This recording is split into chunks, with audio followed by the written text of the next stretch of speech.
Bibimbap is one of the best known Korean dishes.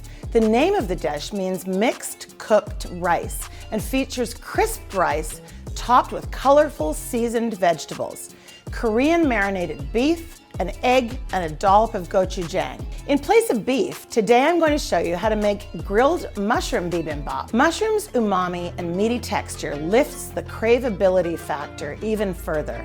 This delicious plant-forward dish can easily be prepared vegan by simply omitting the egg. There are a lot of components in this dish. Let me show you how to prepare each one. We'll start with the bean sprouts. Here I have bean sprouts that I've cooked in boiling water for about 10 minutes and then drained. Toss these with a little sesame oil, garlic, some salt, and green onion. Set this aside.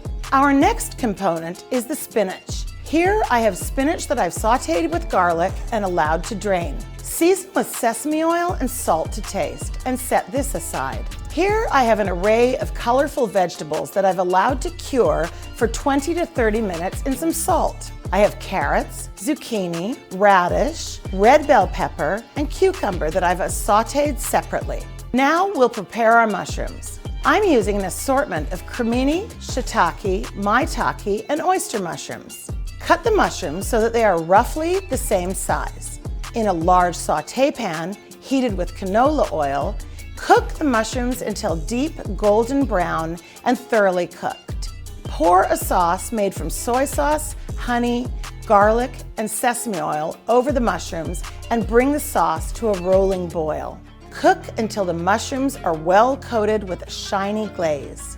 Be careful not to burn the sauce. Now we finally have all of our bibimbap components ready and we're ready to assemble our dish. Ideally, you would serve the bibimbap in a Korean earthenware pot called a dollop, but it's also fine to serve it in any kind of a bowl. Top the rice with the vegetables and the flavorful mushrooms arranged in small piles. Top with a sunny side up egg or a raw egg yolk.